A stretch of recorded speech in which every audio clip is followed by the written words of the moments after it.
നമസ്കാരം. ഒരു ദുരന്തമുഖത്താണ് നമ്മൾ കേരളക്കാർ. എന്നാൽ ഈ ദുരന്തമുഖത്തെയും രാഷ്ട്രീയമായി വളച്ചൊടിക്കുകയും രാഷ്ട്രീയമായി അപനിർമ്മിക്കുകയും ചെയ്യുകയാണ് നമ്മുടെ പ്രതിപക്ഷം എന്ന് ഒരു ആക്ഷേപം ഉന്നയിച്ചാൽ അതിൽ തെറ്റില്ല എന്ന് പറയേണ്ടി വരും. എന്തുകൊണ്ടാണ് അങ്ങനെ പറയുന്നത് എന്ന് ചോദിച്ചാൽ, അവർക്ക് കഴിഞ്ഞ 2018 അല്ലെങ്കിൽ ഇടതുപക്ഷത്തെ സംബന്ധിച്ചിടത്തോളം 2018 ആ ഒരു പ്രളയവും അതിനെ തുടർന്ന് ഇവിടെ പിണറായി വിജയൻ എന്തൊക്കെയോ കാട്ടിക്കൂട്ടി എന്ന് പറയുന്ന ഒരു തോന്നലും, അല്ലെങ്കിൽ അതിങ്ങനെ വരുത്തി തീർത്തുകൊണ്ടേയിരിക്കുക എന്നുള്ളതാണ് ഇപ്പോൾ ഇടതുപക്ഷത്തിൻ്റെ ഒരു പ്രധാനപ്പെട്ട രീതി. കഴിഞ്ഞ ദിവസം നമ്മൾ കണ്ടിരുന്നതാണ് ഇവിടെ കോന്നിയിലുള്ള റാന്നിയിലുള്ള ഒരു വന്ധ്യവയോധികയായ ഒരു വീട്ടമ്മയെ കൊണ്ട്, അല്ലെങ്കിൽ ഒരു അമ്മയെ കൊണ്ട് ഈ രീതിയിൽ വിജയനായിരുന്നു ഇതിലും നല്ലത് എന്ന് പറയിക്കുന്ന ഒരു വീഡിയോ നമ്മളുടെ പുറത്തേക്ക് വന്നിരുന്നു.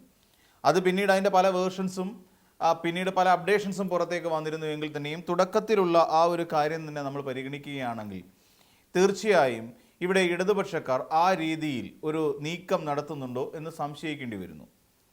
തന്മൂലം നമ്മുടെ പല ക്യാമ്പുകളിലും മതിയായ ആഹാരമോ മതിയായ സൗകര്യങ്ങളോ മരുന്നോ വസ്ത്രങ്ങളോ ഒന്നുമില്ല എന്ന രീതിയിലുള്ള ഒരു പ്രതീതി സൃഷ്ടിക്കുകയും അവിടുത്തെ ജനനേതാക്കന്മാരെ അല്ലെങ്കിൽ അവിടുത്തെ MLA-മാരെ തടഞ്ഞു നിർത്തിക്കൊണ്ട് അവരെ ധാർഷ്ട്യത്തോടു കൂടി കൈകാര്യം ചെയ്യുന്ന രീതിയിലേക്ക് വരെ കാര്യങ്ങൾ എത്തിപ്പെട്ടുകൊണ്ടിരിക്കുന്നു എന്ന് കാണേണ്ടി വരും. അതായത് നമ്മുടെ കേരളത്തിൽ ഒരു ദുരന്തമുണ്ടായി, ആ ദുരന്തത്തെ നമുക്ക് അംഗീകരിച്ചു കൊടുത്തേ പറ്റൂ. ഒരിക്കലും ദൗർഭാഗ്യവശാലാണ് ആ സംഭവം ഉണ്ടായതും. അതിനിടയിൽ നമ്മുടെ മുഖ്യമന്ത്രിയുടെ യാത്രയായിരുന്നു ഏറെ ദിവസത്തെ ചർച്ചാ വിഷയം. അല്ലാതെ ഇതിനകത്ത് ഒരു ജനപ്രതിനിധി എന്നുള്ള നിലയിൽ നിന്നുകൊണ്ടോ അതല്ലെങ്കിൽ സമൂഹത്തിൽ ഒരു പൊതുപ്രവർത്തകർ എന്നുള്ള നിലയിൽ നിന്നുകൊണ്ടോ അവരവരുടെ ഉത്തരവാദിത്തങ്ങളിലേക്ക് എത്തുന്നതിന് പകരം ഇവിടെ മുഖ്യമന്ത്രിയായിരിക്കുന്ന VD സതീശൻ നടത്തിയ യാത്രകളെക്കുറിച്ചും അദ്ദേഹം കഴിച്ച ആഹാരത്തെക്കുറിച്ചും അദ്ദേഹത്തിൻ്റെ കൂടിക്കാഴ്ചകളെക്കുറിച്ചും ഒക്കെ ഇവിടെ വലിയ തോതിൽ ചർച്ചകളിലേക്ക് പോയി. ഈ ചർച്ചയ്ക്കിടയിൽ പലപ്പോഴും ഇത്തരത്തിലുള്ള വാർത്തകൾ, അവിടെ നിന്നുള്ള യഥാവിധിയുള്ള വാർത്തകൾ പുറത്തേക്ക് എത്തുന്നത് പോലും വൈകി എന്ന് പറയുന്നതാവും ശരി. അവിടെയുള്ള മരണസംഖ്യ പോലും നമുക്ക് കൃത്യമായി അറിയാൻ കഴിയാത്തൊരവസ്ഥ. എത്ര പേരാണ് കാണാതായി എന്ന് പറയുന്ന വിവരങ്ങൾ നമ്മുടെ ഇടയിലേക്ക് എത്താതിരിക്കാൻ വേണ്ടിയിട്ടുള്ള അല്ലെങ്കിൽ അങ്ങനെയുള്ള ചില സാഹചര്യങ്ങൾ. യഥാവിധി കാര്യങ്ങൾ ഹാൻഡിൽ ചെയ്യാൻ സർക്കാർ സംവിധാനങ്ങളെ അനുവദിക്കാത്ത തരത്തിലേക്ക് മറ്റൊരു തലത്തിൽ രാഷ്ട്രീയ ചർച്ചകളിലേക്ക് കടന്നു പോകുന്ന ദിവസങ്ങളായിരുന്നു. ഒരുപക്ഷെ കഴിഞ്ഞ കാലങ്ങളിലൊന്നും നമ്മളത് കണ്ടിരുന്നില്ല എന്നുള്ളതാണ് വസ്തുത. കഴിഞ്ഞ പ്രളയകാലത്ത് ഒന്നും നമ്മൾ അങ്ങനെ ആരും പ്രതീക്ഷിച്ചിരുന്നില്ല, അല്ലെങ്കിൽ നമ്മൾ അങ്ങനെ ചിന്തിച്ചിരുന്നില്ല, നമ്മൾ അങ്ങനെ പ്രവർത്തിച്ചിരുന്നില്ല എന്ന് പറയുന്നതാണ് യാഥാർത്ഥ്യം. എന്തുകൊണ്ടെന്നാൽ കഴിഞ്ഞ കാലങ്ങളിൽ ഈ ഒരു സംഭവം ഉണ്ടായപ്പോൾ, പ്രളയം ഉണ്ടാകുന്ന സമയത്ത് നമ്മൾ കേരളത്തിലുള്ളവർ രാഷ്ട്രീയം മറന്നുകൊണ്ട്, ജാതി മത വർഗ വിദ്വേഷങ്ങളെല്ലാം മറന്നുകൊണ്ട് നമ്മൾ ഒരുമിച്ച് നിന്ന് ഒറ്റക്കെട്ടായി നിന്നുകൊണ്ട് കേരളത്തിനുണ്ടായ ആ മഹാദുരന്തത്തെ ചെറുക്കുന്നതിന് വേണ്ടി ശ്രമിച്ചു. നമുക്ക് വേണ്ടപ്പെട്ടവരെ എത്രയും പെട്ടെന്ന് യഥാവിധി സുരക്ഷിത സ്ഥാനങ്ങളിലേക്ക് മാറ്റുന്നതിന് വേണ്ടി കൈയും മെയ്യും മറന്ന് നിന്ന് പ്രവർത്തിച്ചു. അത് അന്നത്തെ കാലമായിരുന്നു. പക്ഷേ അതിൽ പ്രതിപക്ഷത്തിനും അതിൻ്റേതായ പങ്ക് വഹിക്കാനുണ്ടായിരുന്നു. അന്ന് രമേശ് ചെന്നിത്തലയായിരുന്നു പ്രതിപക്ഷ നേതൃസ്ഥാനത്തുണ്ടായിരുന്നത്. പക്ഷേ അതിനെ ഒരു രാഷ്ട്രീയ വിവാദമാക്കി ഉയർത്തി കാണിക്കാനോ അല്ലെങ്കിൽ സർക്കാർ തന്നെ ഇവിടെ എന്തൊക്കെയോ വലിയ കാര്യങ്ങൾ ചെയ്തുവെന്നും മുഖ്യമന്ത്രി പുട്ടടിക്കാൻ വേണ്ടി പോയി എന്ന് പറയുന്നൊരു വിവാദമൊന്നും അന്ന് കേട്ടിരുന്നില്ല. പക്ഷേ അതിനുശേഷമായിരുന്നു ഒരുപക്ഷെ ഈ പറയുന്ന പോലെ ഡാം തുറന്നു വിട്ടതുമായി ബന്ധപ്പെട്ടുകൊണ്ട് നമുക്കറിയാം, പിന്നീട് കൃഷ്ണൻകുട്ടി തന്നെ ഇതുമായി ബന്ധപ്പെട്ട ചില വെളിപ്പെടുത്തലുകൾ നടത്തിയ കാര്യമൊക്കെ നമുക്കറിയാം. അപ്പം ഈ രീതിയിൽ ഇവിടെ ഒരു മാനേജ്മെൻറ്റ് സംവിധാനം ഉണ്ടായിരുന്നു എന്നുള്ളത് യാഥാർത്ഥ്യം. അതിൽ പ്രതിപക്ഷം കൂടി അതിൻ്റെ പങ്കാളികളായിരുന്നു എന്നുള്ളത് നമ്മൾ ശ്രദ്ധിക്കണം. അപ്പോൾ പ്രതിപക്ഷം കൂടി പങ്കാളികളായി നിന്നുകൊണ്ട് 2018 മഹാപ്രളയത്തെ പിടിച്ചു കിട്ടുവാൻ ഒരുമിച്ച് നിന്നുകൊണ്ട് നമുക്ക് കഴിഞ്ഞു എന്നുള്ളത് യാഥാർത്ഥ്യമാണ്. എന്നാൽ ഇപ്പോഴെന്താണ് സ്ഥിതിവിശേഷം? നമ്മൾ പല ക്യാമ്പുകളും പരിശോധിച്ച് നോക്കിക്കോളൂ. ഇവിടെ ആദ്യം ഉയർത്തിയ ചോദ്യം മുഖ്യമന്ത്രി എവിടെയാണ് എന്നൊരു ചോദ്യമുണ്ട്. മുഖ്യമന്ത്രി എവിടെയാണ്? പക്ഷേ മുഖ്യമന്ത്രി ഈ പറയുന്ന പോലെ റാന്നി അടക്കമുള്ള പ്രദേശങ്ങളിലേക്ക് മുഖ്യമന്ത്രി എത്തുന്നു.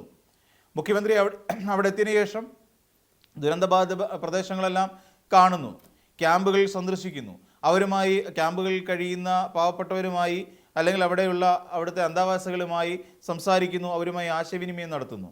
അതിനുശേഷം അദ്ദേഹത്തിൻ്റെ ചുമതലകളിലേക്ക് മടങ്ങിപ്പോകുന്നു, അവലോകന യോഗം വിളിക്കുന്നു. അപ്പോഴാണ് ജനീഷ് കുമാറിൻ്റെ അടുത്തൊരു പരാതി പ്രളയം ഇവിടേക്ക് ഉണ്ടാകുന്നത്. അതായത് ജനീഷ് കുമാറിനെ അറിയിച്ചില്ല അത്രേ. അവലോകന യോഗത്തിൽ ജനീഷ് കുമാറിനെ ഉൾപ്പെടുത്തിയില്ല എന്ന് പറഞ്ഞുകൊണ്ട് അടുത്ത പരാതി. ജനീഷ് കുമാറിൻ്റെ മണ്ഡലത്തിലുണ്ടായ ഏകദേശം ഏക്കർ കണക്കിന് ഭൂമി മണ്ണിടിഞ്ഞു പോയിട്ട് പോലും അവിടേക്ക് ജനീഷ് കുമാറിനെ വിളിച്ചില്ല എന്നുള്ള, അല്ലെങ്കിൽ അവിടേക്ക് മുഖ്യമന്ത്രി ചെന്നില്ല എന്ന് പറയുന്ന ഒരു പരാതിയുമായി ഈ കോന്നി MLA ജനീഷ് കുമാർ രംഗത്തേക്ക് വരുന്നു. അപ്പോൾ ഇവിടെ എന്താണ് ഇവർ ഉദ്ദേശിക്കുന്നത് എന്നുള്ളതാണ്. ഇപ്പം നമുക്കറിയാം, ഏറ്റവും കൂടുതൽ ചർച്ച നടന്നത് കഴിഞ്ഞ ദിവസം മുഖ്യമന്ത്രിയുടെ ഹെലികോപ്റ്റർ യാത്രയായിരുന്നു. കാരണം അതൊരു പൊളിറ്റിക്കൽ അജണ്ടയാണ്. കാരണം ഇതിനു മുമ്പ് പിണറായി വിജയനാണ് ഇത് മേടിച്ചതെന്നും ആ സമയത്ത് അന്നത്തെ പ്രതിപക്ഷമായിരുന്ന UDF ഇതിനെ ശക്തിയുക്തം എതിർത്തിരുന്നുവെന്നും പിണറായി വിജയൻ എന്തോ സ്വകാര്യ ലാഭത്തിന് വേണ്ടിയിട്ടാണ് ഈ ഹെലികോപ്റ്റർ എടുത്തത് എന്ന തരത്തിലുള്ള വാർത്തകളും അല്ലെങ്കിൽ ആ തരത്തിലുള്ള ബൈറ്റുകളും നിരന്തരം UDF പ്രചരിപ്പിച്ചിരുന്നു. അതിന് മറുപടിയായി അല്ലെങ്കിൽ മറുപണിയായിട്ടാണ് സത്യത്തിൽ ഇപ്പോൾ ഇതിനെ ഈ രീതിയിലേക്ക് ചർച്ചാ വിഷയം കൊണ്ടുവന്നത്. അപ്പോൾ പുതിയ വിസ്മയമെന്നോ ഒക്കെ പറഞ്ഞിട്ടാണ്. ഇവിടെ എന്നാൽ സംവിധാനം വളരെ കൃത്യമായി ഓടിക്കൊണ്ടിരിക്കുന്നു എന്ന് നമുക്ക് മനസ്സിലാക്കാൻ സാധിക്കും. കൃത്യസമയത്ത് തന്നെ ഇപ്പോൾ നമുക്കറിയാം, മുഖ്യമന്ത്രി നടത്തിയ പത്രസമ്മേളനം എടുത്ത് പരിശോധിച്ച് നോക്കിക്കഴിഞ്ഞാലും അവിടെ അക്കമിട്ട് ഓരോരുത്തർക്കും വേണ്ട നഷ്ടപരിഹാരത്തിൻ്റെ കണക്കുകൾ ഏത് രീതിയിലായിരിക്കണം എന്നുള്ളത് സംബന്ധിച്ചും മുഖ്യമന്ത്രി വ്യക്തമാക്കി കഴിഞ്ഞിരിക്കുന്നു. നമുക്കറിയാം, മുഖ്യമന്ത്രി അവിടെ സാധാരണഗതിയിൽ ക്യാമ്പുകളിൽ കഴിയുന്നവർ അവിടെ രജിസ്റ്റർ ചെയ്യുന്ന ആൾക്കാർക്ക് മാത്രമാണ് പലപ്പോഴും സർക്കാരിൻ്റെ സംവിധാനങ്ങളിൽ നിന്ന് അവർക്ക് വേണ്ട സഹായം ലഭിച്ചുകൊണ്ടിരുന്നത്. എന്നാൽ ഇത്തവണ അങ്ങനെയല്ല. വെള്ളം കയറി എന്ന ഒരൊറ്റ അറിയിപ്പ് മതി അവർക്ക് പണം ലഭിക്കും. അതായത് വീടുകളിൽ വെള്ളം കയറി എന്നുള്ള നിലയിൽ അവിടെ തദ്ദേശ സ്വയംഭരണ സ്ഥാപനങ്ങളിൽ നിന്ന് അവർ നൽകുന്ന ലിസ്റ്റിൻ്റെ മുറയ്ക്ക് അവർക്ക് കൃത്യമായി അവരുടെ അക്കൗണ്ടിലേക്ക് സാമ്പത്തിക സഹായം ലഭിക്കും. ഇത് ഈ മുഖ്യമന്ത്രി പറഞ്ഞതാണ്. മറ്റുള്ള എങ്ങനെയായിരുന്നു? ഇതിനുവേണ്ടി ക്യാമ്പിൽ രജിസ്റ്റർ ചെയ്യേണ്ട അവസ്ഥയുണ്ടായിരുന്നു. ഇതിനു മുൻപ് ക്യാമ്പിൽ പോയി രജിസ്റ്റർ ചെയ്യുന്ന അവർക്ക് മാത്രമേ സർക്കാരിൽ നിന്നുള്ള ധനസഹായം ലഭിക്കൂ എന്ന് പറയുന്നൊരു അവസ്ഥയുണ്ടായിരുന്നു കഴിഞ്ഞ കാലത്ത്. എന്നാൽ ഇത്തവണ അങ്ങനെയല്ല. ക്യാമ്പിൽ രജിസ്റ്റർ ചെയ്യുക എന്നുള്ളതല്ല. ചിലപ്പോൾ വീട് വിട്ടിറങ്ങാതെ ആ വീട് താഴത്തെ നിലയിൽ വെള്ളം കയറുന്ന സമയത്ത് അവർ അടുത്ത ഫ്ലോറിലേക്ക് മാറി അവരവിടെ നിന്ന് താമസിക്കുന്നുണ്ടാകാം. അപ്പോൾ ആ സമയത്ത് പോലും അവർക്ക് ഉണ്ടായ നാശനഷ്ടം പരിഹരിക്കുന്നതിന് വേണ്ടിയിട്ട്, എന്തായാലും താഴത്തെ ഫ്ലോറിലേക്ക് വെള്ളം കയറി കഴിഞ്ഞാൽ അവർക്ക് നാശനഷ്ടം ഉണ്ടാകുമല്ലോ. അപ്പോൾ അതൊക്കെ പരിഹരിക്കുന്നതിന് വേണ്ടിയിട്ടുള്ള സഹായം, ആ സഹായം തീർച്ചയായിട്ടും അതത് അവരുടെ പഞ്ചായത്ത്, മുനിസിപ്പാലിറ്റി അതുപോലുള്ള തദ്ദേശ സ്വയംഭരണ സ്ഥാപനങ്ങളുമായി ബന്ധപ്പെട്ടുകൊണ്ട് അവർ നൽകുന്ന ലിസ്റ്റിൽ നിന്ന് അവർക്ക് ലഭിക്കുന്നതായിരിക്കുമെന്നുള്ള ഒരു മുഖ്യമന്ത്രി പ്രഖ്യാപിച്ചു. അതോടൊപ്പം തന്നെ ചരിത്രത്തിൽ ആദ്യമായിട്ടാണ് അങ്ങനെ ഒരു തീരുമാനമുണ്ടാകുന്നത്.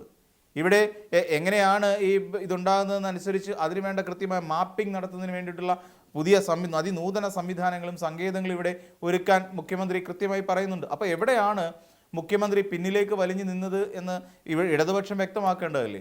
ഈ പ്രതിപക്ഷത്തെ സംബന്ധിച്ചിടത്തോളം പ്രതിപക്ഷം അവരുടെ കാലത്തുണ്ടായിരുന്ന ഭരണപരാജയത്തെ മറികടക്കാൻ വേണ്ടിയിട്ട് ഇപ്പം ഇതിനെ ഒരു രാഷ്ട്രീയ ആയുധമാക്കി മാറ്റുന്നു എന്നുള്ളതിനപ്പുറത്ത് വേറെയൊന്നുമില്ല. ഒരു ക്യാമ്പ് നടത്തിക്കൊണ്ട് പോകുമ്പോൾ അല്ലെങ്കിൽ ഒരു ക്യാമ്പ് ഓർഗനൈസ് ചെയ്യുന്ന സമയത്ത് അവിടെ ചില പാകപ്പിഴകൾ സാധാരണഗതിയിൽ ഉണ്ടാകുന്ന പതിവുണ്ട്. അപ്പോൾ സാധാരണഗതിയിൽ അത്തരത്തിലുള്ള പ്രതിസന്ധികൾ പല ക്യാമ്പുകളിലും ഉണ്ടാകും. തുടക്കം മുതൽ തന്നെ അല്ലെങ്കിൽ ഇടയ്ക്കൊക്കെ അത് ഉണ്ടാകാനുള്ള സാധ്യതയുണ്ട്. എന്നിട്ട് കൂടിയും അത്തരം പ്രതിസന്ധികൾ ഉണ്ടാകുന്ന സാഹചര്യത്തിൽ കൂടിയും അതിനെയൊക്കെ വേറൊരു തരത്തിൽ അത് സർക്കാരിൻ്റെ പിടിപ്പുകേടാണ് എന്ന രീതിയിൽ ചിലപ്പോൾ പാത്രം എത്താൻ വൈകുമായിരിക്കും, അതല്ലെങ്കിൽ ചിലപ്പോൾ അവിടെ ആഹാരം കൊടുക്കാൻ ഒരു അല്പസമയം വൈകുമായിരിക്കും, ചിലപ്പോൾ അവിടെ പാത്രമെത്താൻ വൈകുന്നതുകൊണ്ട് തൊട്ടടുത്ത ക്യാമ്പിൽ നിങ്ങൾ ആഹാരം വാങ്ങി കഴിച്ചോളൂ എന്ന് പറയുമായിരിക്കും. പക്ഷേ അതിനെയൊക്കെ രാഷ്ട്രീയ ആയുധമാക്കി മാറ്റിക്കൊണ്ട് അതിനെ പിന്നെ കോൺഗ്രസിൻ്റെ അല്ലെങ്കിൽ UDFൻ്റെ എല്ലാ സംവിധാനങ്ങളുടെയും പിഴവുകളാണ് എന്ന് ചൂണ്ടിക്കാണിച്ചുകൊണ്ട് പ്രതിപക്ഷം നടത്തിക്കൊണ്ടിരിക്കുന്നത് തരംതാണ ഒരു രാഷ്ട്രീയമാണ് എന്ന് പറയാതിരിക്കുക നിർവാഹമില്ല. പ്രതിപക്ഷം അവരുടെ ഭരണകാലത്തുണ്ടായിരുന്ന വീഴ്ചകളെ ഇതുകൊണ്ടാണ് മറച്ചു വയ്ക്കുന്നത്. എന്നിട്ട് സാമൂഹ്യ മാധ്യമങ്ങളിലൂടെ പിണറായി വിജയനായിരുന്നെങ്കിൽ അങ്ങനെ ഞങ്ങൾക്ക് ആ നല്ല കാലമായിരുന്നു എന്നൊക്കെ പറയുന്ന തരത്തിൽ ഒരു വല്ലാത്ത ഒരു എന്താ പറയുക, ഒരു വലിയ പ്രചരണം ഇങ്ങനെ സോഷ്യൽ മീഡിയയിൽ നടക്കുകയാണ്. 2018-ലും 2019-ലും പ്രളയം കഴിഞ്ഞപ്പോൾ മുഖ്യമന്ത്രി പറഞ്ഞതുപോലെ നമ്മുടെ നദികളിൽ നിന്ന് ഡ്രഡ്ജ് ചെയ്യാമായിരുന്നു, അവൻ്റെ നദികളുടെ ആഴം കൂട്ടാമായിരുന്നു, അണക്കെട്ടുകളിൽ അടിഞ്ഞുകൂടി കിടക്കുന്ന മണലും ചെളിയും ഒക്കെ വാരി പുറത്തേക്ക് കളയാമായിരുന്നു. അതൊന്നും ചെയ്തില്ല. ഇവിടെ ഡച്ച് മാതൃകയിൽ ഇവിടെ എന്തൊക്കെയോ കാട്ടിക്കൂട്ടും എന്ന് പറഞ്ഞിട്ട് ഒന്നും കാട്ടിക്കൂട്ടിയില്ല.